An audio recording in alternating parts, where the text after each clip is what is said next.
Careful, careful, careful. It's a little bit slippery. I'll lean against this tree.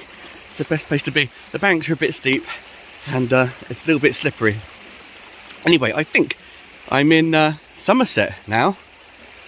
The Uber driver dropped me off in the middle of nowhere. Yeah, I got an Uber today. I didn't go by train.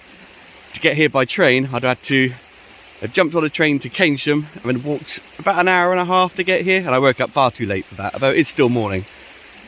Anyway, I'm here today on the banks of the River Chew in the Chew Valley. And I'm in Compton Dando, a little teeny tiny village, which I believe, as I say, is in Somerset. I think so. Anyway, I'm hoping just to do a little bit of roving today, jumping different swims and moving along the river. I've never fished this stretch of the river before, so all the fish here are brand new to me. The water's completely brand new to me.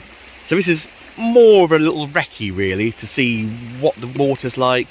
And the water at the moment in Compton Dando is very, very shallow and very, very fast. But as we know, there still could be plenty of fish in this really shallow water. I mean, it is really shallow. I can literally walk across this in my wellies that I'm wearing, definitely. But yeah, just a little rove, little trot through, little likely swims and see what's going on. I'm going to be heading downstream just continuously until, well, either I freeze, because it is currently 1 degree C, or until I get hungry, because I'm a fat man that needs food, or just until it gets dark. I'm just going to keep going and explore, see what wildlife I can see. Just as I was stumbling down this bank, further on down the river there, there was a heron which jumped up, and you know what a heron means? He's only here to get his breakfast too, and his breakfast is what I'm hoping to catch on the end of my line.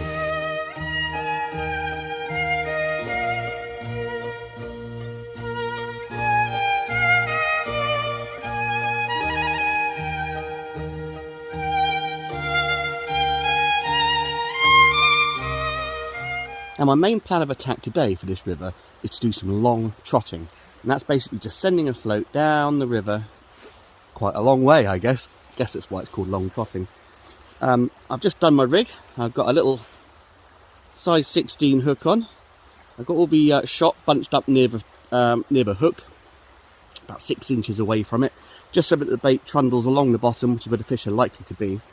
And a bit further along, I've got myself a stick float. This is a fantastic float. This is a Dave Harrell. Anyone in the angling world will know who he is. Proper match man.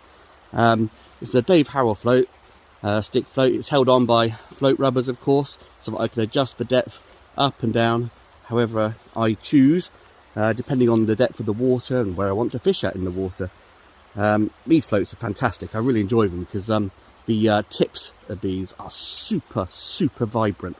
I believe they are painted over, like, it's either clear plastic at the end so that the sun, when it hits it, just shines through it and makes it glow a little bit better. But these are my favourite stick floats to use. I do make my own stick floats out of what do I use? No, I do use peacock quill. That's what came to my mind. I do use peacock quill, but actually I've changed to porcupine quills, naturally sourced, of course. No porcupines have lost his lives for my porcupine quills, but these, just for long trotting purposes, to see that little tip as far as you possibly can, absolutely fantastic.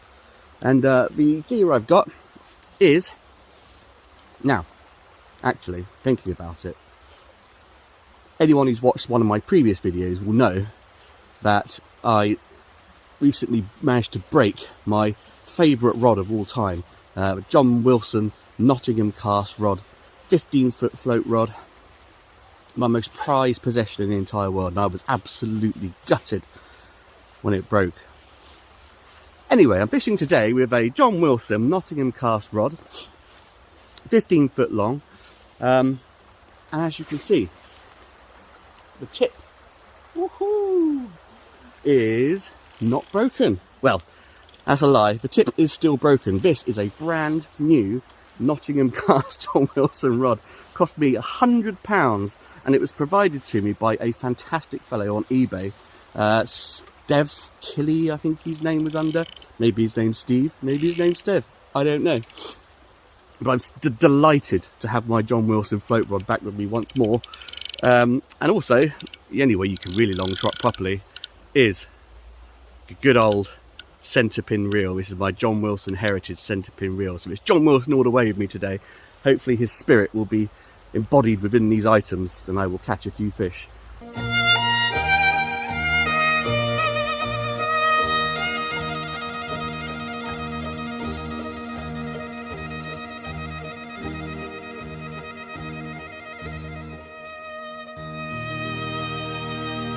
And a nice little glide a bit further on, but I've hit upon another snag.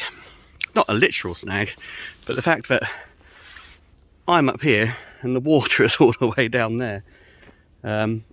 My landing net handle is just not long enough for me to be able to reach down if I catch a decent fish. It'd be alright if I catch little tiddlers, I better swing them into hand, but you can never guarantee what you're going to catch when you're fishing, so it's only fair to the fish that I leave this swim alone. Unless there's a bit I can get down a bit further on, possibly. Oh, there is a little bank. Do you know, I might just give it a go. I might end up falling in the water, but it's a beautiful swim, a beautiful glide, and it'd be a shame to miss out on it. If I can get my landing net into the water, then I'm going to go for it. Yeah, so I've managed to half scramble, half fall down the bank to a little bit here where I think the water's been high at some point and it's scoured the side of the bank a little bit. There's a lot of sand on the bank here, really fine dirt. So I think where the water's been quite high, probably even as high as me, it's scoured out a little platform, a slopey, dirty, muddy platform. I've managed to get down. Looks like a lovely little swim. The water's really, really slow, but there's some lovely overhanging trees. I'm just going to glide my float along and see what's here. I've just been feeding up the swim with a few maggots, just for like 5 minutes, and then I'll send my float in. Good time to sit down.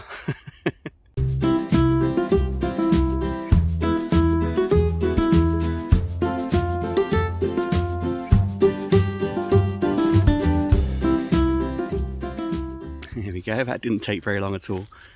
And what is the first fish of the day from this brand new river?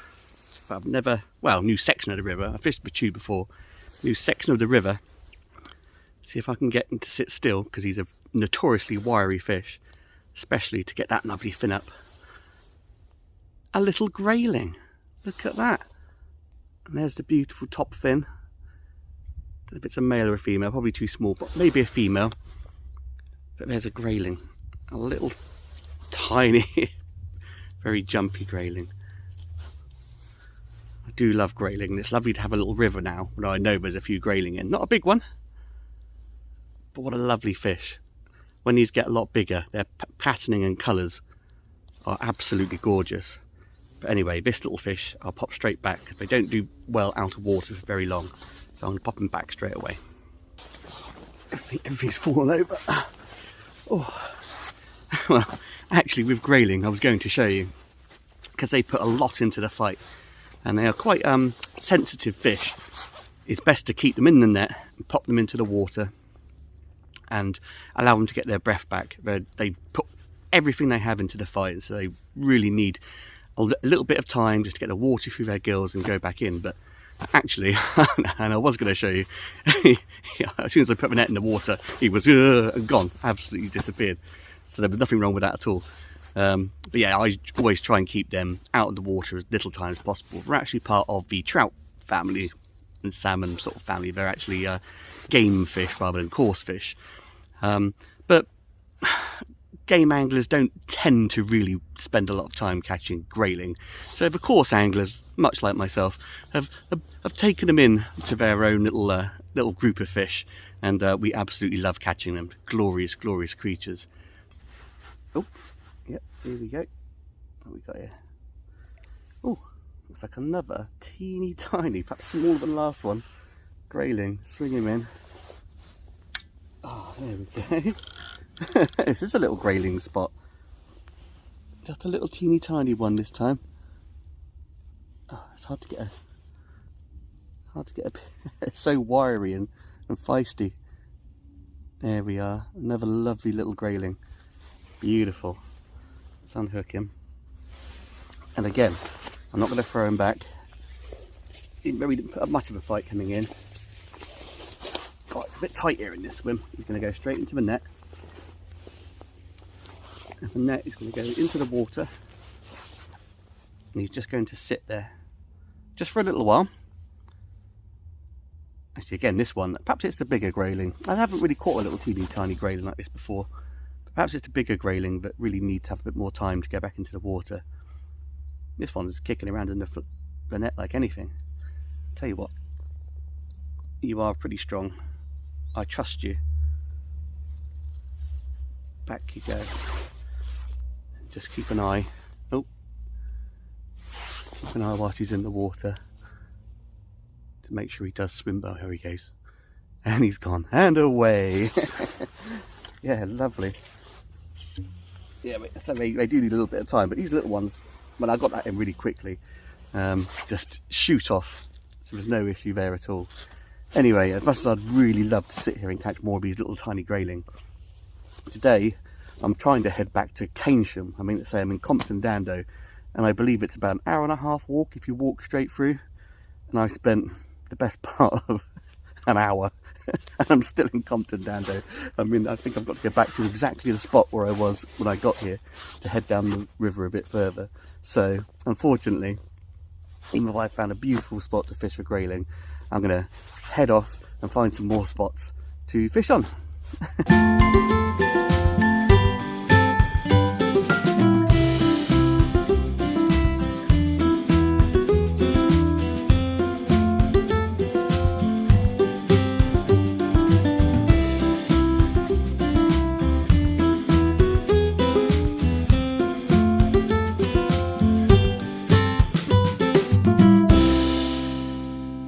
Found a little bench to sit on. I can swing my legs in the breeze like a child. Oh, what a lovely sky. Look at that. Look how blue that is. Fantastic. Oh, winter's days. Wow, it's not quite winter. It's still only autumn at the time of filming this anyway. When it will go out, I don't know. But yeah, lovely cold days are so nice to go out fishing on. I know a lot of fair weather anglers who much prefer the summer, but I am a winter guy through and through. Autumn, winter, just into spring. Beautiful, and the rivers are the best place to be in my opinion. Anyway, that Brookmead section, turns out I should have stayed in the field I was in and just carried on round. I missed a whole chunk of the river. It just didn't look from where I was stood, but it went anywhere. Just looked a bit like it went into some woodland, which indeed it did, but you could keep fishing through the woodland. But there's no going back now, always going forward, much like life itself. Yes, and I'm at a section now which they call uplands. The downside to uplands, if you pardon that small dad pun, is that you can't fish on this section of the bank. You have to fish on the other side, and there's nowhere to cross it for ages. So uplands might have to be a section I skip, and then when I'm going up the other side of the bank, fish that side. But I think there is another section a bit further down on this side of the river where I can fish, and I'm sure at some point there'll be a little road or a footbridge or something that goes over the river so I can cross to the other side, because I believe a lot of the section is on the other side from here on in. Though, to be fair, I didn't really look at the map properly before I came out. So I'm going to do that whilst I'm sat here enjoying the lovely beautiful sound of the River Chew passing its way through the Chew Valley, and this beautiful weather, and watch these crazy guys in the cars behind me going along the top of the hill there.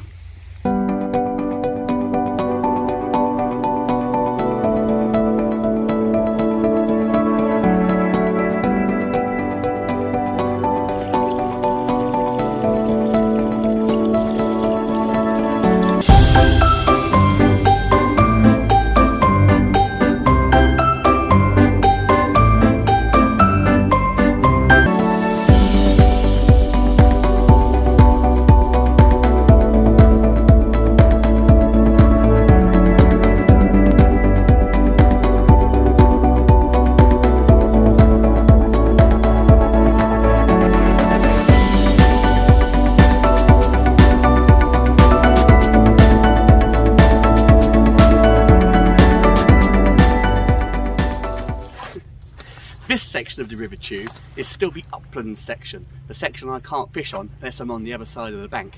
But it doesn't matter, I can walk all along this edge here and I can find all the little tiny spots and little pools and eddies as I go down, so that when I do fish the other side of a river, I can walk back up and I can see all the little curls and twists and places I found on the way here. Don't know if I'll do that today, that'll probably be for another session. I'm going to keep on moving down river to another section, cross over a road bridge and get to an area where I can actually catch some fish on wetter line. Anyway, the walk along the Chew Valley has been absolutely phenomenal. So beautiful, especially on an autumn day like today. Blue sky, green fields, everyone's happy you pass along. A few anglers I've seen on the other side have been chatty and cheerful. All the dog walkers are chatty and cheerful as well. Anyway, I'm going to stop playing around this old tree, but it looks like it's been struck by lightning, and I'm going to keep on moving down because there's fish in there, in the chew, somewhere to be caught, and I better get on with it. And I finally found a nice little section on the correct side of the river to fish again. It's a really sort of deep little pool just the other side of the bridge. It goes all the way down to like a little fallen tree, and everything, all the clag is all built up around it, making a nice little raft. I'm just feeding in a few of my horrible manky maggots. And I say manky maggots, they are mostly casters now, look at them. Should have fished with these last week. But there are a few little wigglers in there somewhere, and I'm hoping that just by drifting a few little maggots down to the little raft there, it might entice a few of the fish to come out, because there's bound to be a few fish underneath it. Nice little section this is. I'll give this a little while and I'll move on down, because I can see some nice glides. I am meant to be long trotting, and this isn't a very long trotting area, it's more of a pool. But yeah, I'll move on down a little bit later, but I'll give this a good 20 minutes, see if I can get anything out of it. If I start catching, I'll stay a bit longer, but we'll keep moving, keep searching, and I'll wet a line in a minute. But yeah, as I say, I'm just going to get these fish enticed by the, well, I say delicious, but less delicious maggots, and hopefully get a few in the net.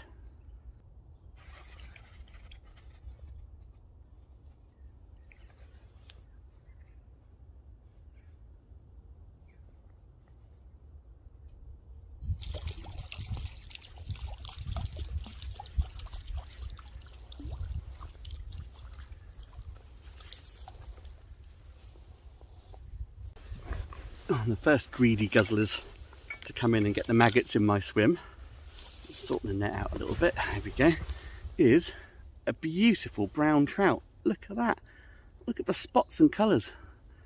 Very predatory fish these, and these are usually, if they're there, one of the first fish to come in and snaffle up a maggot, or a bit of bread or a worm, whatever really. This one's a feisty one, look at that, glorious fish. Freezing cold, the water is freezing, just like the air really. Oh, what a lovely, lovely fish. Popping back in the water, gorgeous.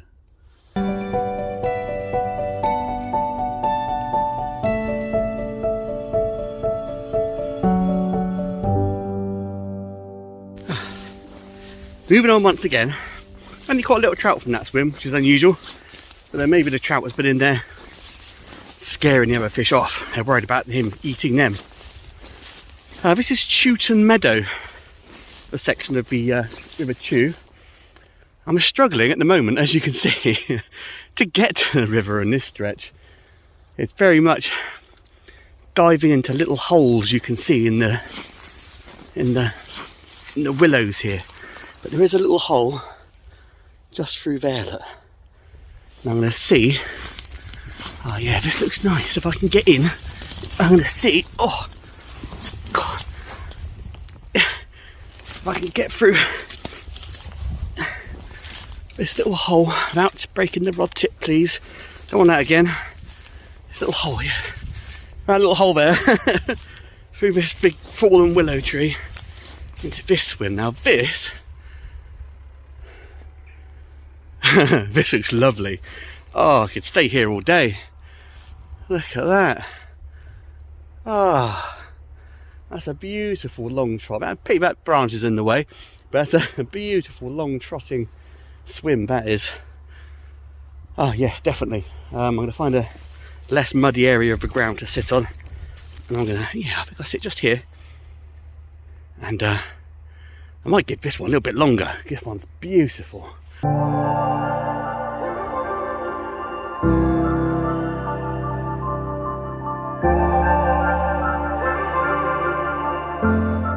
I think, looking at my float, I may have lost a shot along the line. It's sitting a little bit further up than it was before. You could only see the orange tip, and now you can see a bit of the black stem. Anyway, as excited as I was about this swim, and it is very exciting even still, it is not a long trotting swim. The flow here is,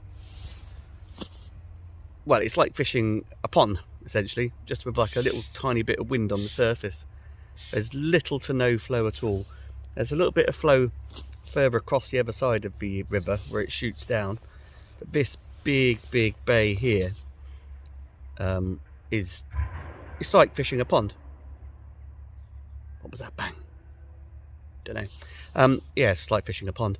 You cannot float a float all the way down through it, as I hoped you might be able to. But this is what this is all about. This is what today is all about. Finding out these sections, seeing how the sections work, so I know in the future how to handle them. In the future, I will be coming back to this swim. This is a lovely swim.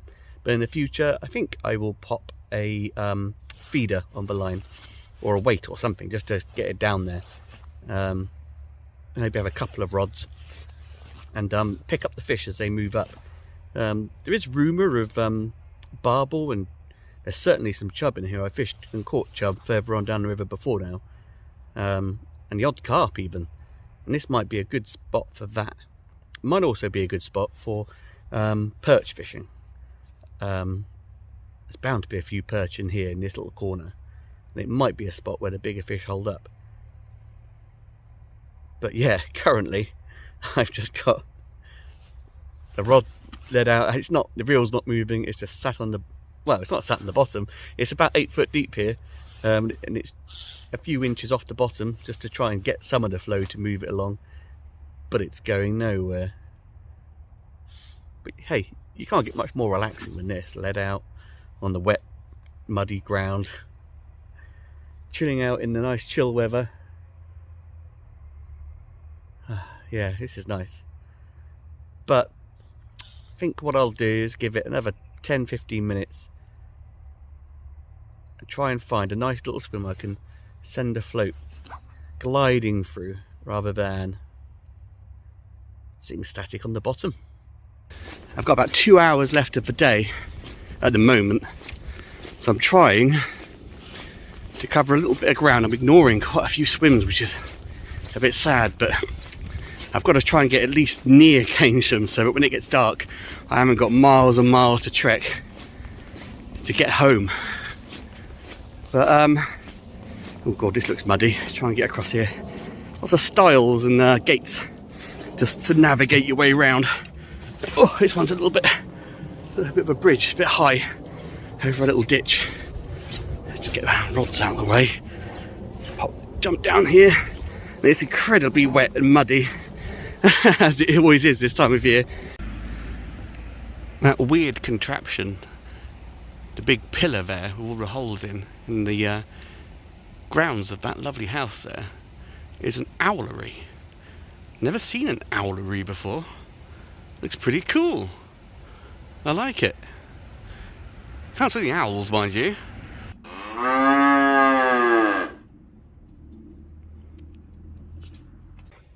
Well, we've discussed it man to cow, multiple cows, and the general consensus is I'm going to find another way around. I don't trust any of those cows, so I'm going to go the other side of the bank, I think.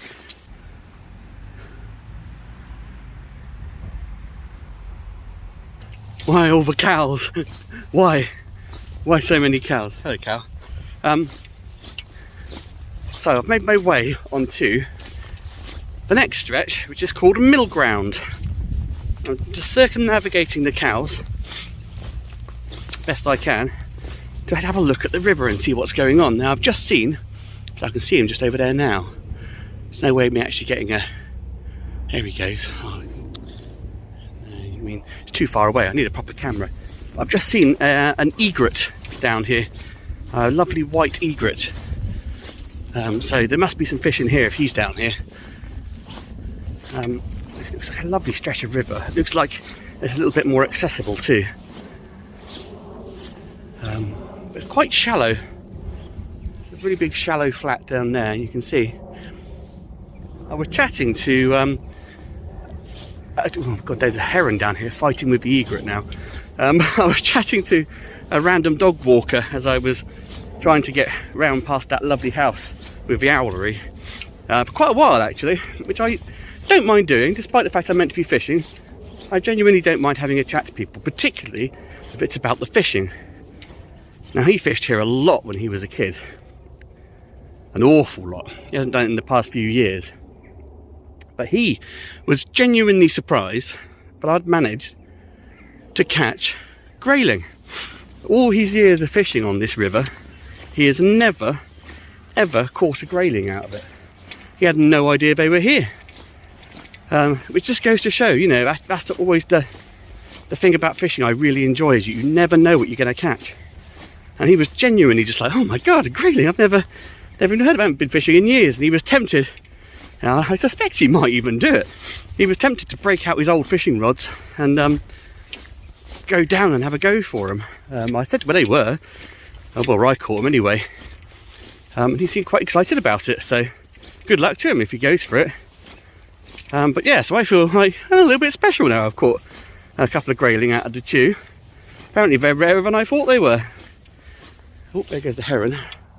You can see, here he goes, just over there. Meow. I don't know where the egret went. They were having a scrap just now. Probably flown a bit further up. I can see a seagull. That's not an egret. Anyway, after that long chat with that chap, I don't have a lot of time to fish this section of the river, the mill ground, but I'll do what I can. I'll find a really nice little spot where I can get to the water a bit easier. There's some lovely little bends and curves on this river, and I'll find a little spot and just pitch up there, I think, because it is starting to get dark now. I've probably got about an hour left before I really can't see my float anymore.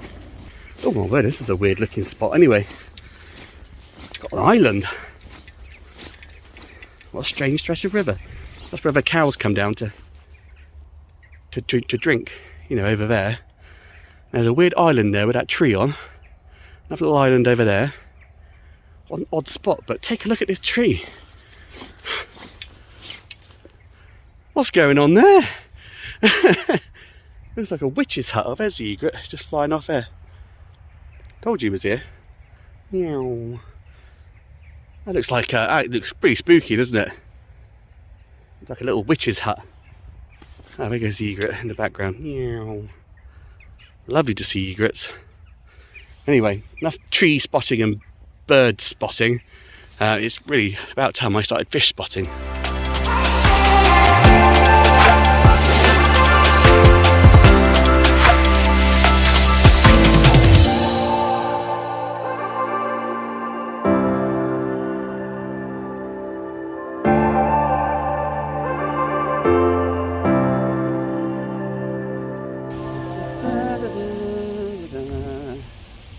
Nibble. I've made my way down now, guys, to the comparatively less beautiful part of the river, which is in the middle of Keynsham. It's surrounded here by blocks of flats and God knows what else. Car park behind me, people everywhere, but it's all right. There's plenty of a bridge there. Look, there's plenty of fish in here though. The people come down and feed the ducks here, and as a result the fish are here nearly always waiting. This is my usual place to fish, not this swim particularly, but this stretch of the river is my usual place to fish, mostly because there are just so many fish here. You're bound to get plagued by just tons of minnows, which I think is what I'm getting plagued by now. Surprisingly, I didn't really get many of them on the main stretches of the river I've been walking today. But the river is a bit out of sorts today. I've been speaking to a lot of anglers on the way down, and even they said it needs a bit of rain, needs a bit of movement to it. So I've come down today to long trot. It's been very difficult without any water movement to do that. I mean, even here, it's very much like fishing a pond. Near enough static fishing. But that's fine, that's absolutely fine, as long as I get a few tiddlers. Haven't caught as many fish today as I'd hoped, but today was really just an exploratory day to find the little swims which I didn't know about.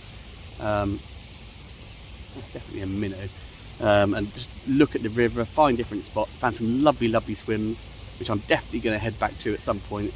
Let's be a bit more sedentary and feed up a swim to get the fish really feeding on. A few really, really nice ones.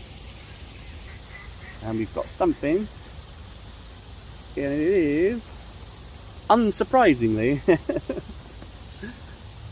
a minnow. This is renowned for its minnows here. And actually some really big minnows. I've got some stonkingly great big minnows here. I mean, it can't have been too far off, you know, the British record here. I reckon if you had a long day minnow bashing here, you would easily get some personal best minnows if you've got your mini scales.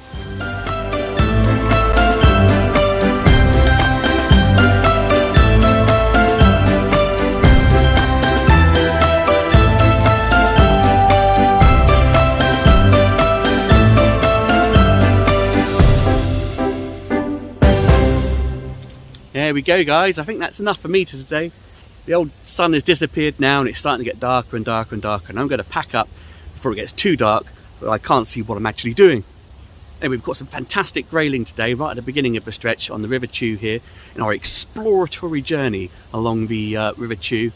Some grayling. I mean, I was speaking to some more anglers further down. I don't know why I'm looking, you can't see them, but there were some more anglers further down, and I said, oh, I've caught a few grayling, and even they were shocked. So maybe there's not as many grayling in here as people think there are. Perhaps I've been pretty lucky today, who knows. I've got a nice trout and more minnows here than you can shake a stick at. More than I've been able to show on the camera, other than it just repeating over again. It's Minnow City here this evening. The monosity of the water is riddled at the moment with minnows. But anyway, I'll come down here another time probably, maybe a bit more sedentary, get some luncheon meat, maybe a bit of cheese paste, some bread, see if I can hook into some different denizens of this water. But what a lovely, lovely, lovely venue. What a beautiful river the River Chew really is, and I've really enjoyed exploring it today, although my back is absolutely killing me when out walking and sitting on the bank. Oh, I should have bought a chair. Oh. Anyway, give this video a like, subscribe, there's a little bell you can press and that'll give you notifications. Do all the YouTube stuff, you know, all the YouTube stuff. And I will see you again next time on the bank, perhaps the River Chew here, or perhaps somewhere else, who knows. Thank you for joining me. I have been the Passionate Piscator. Bye!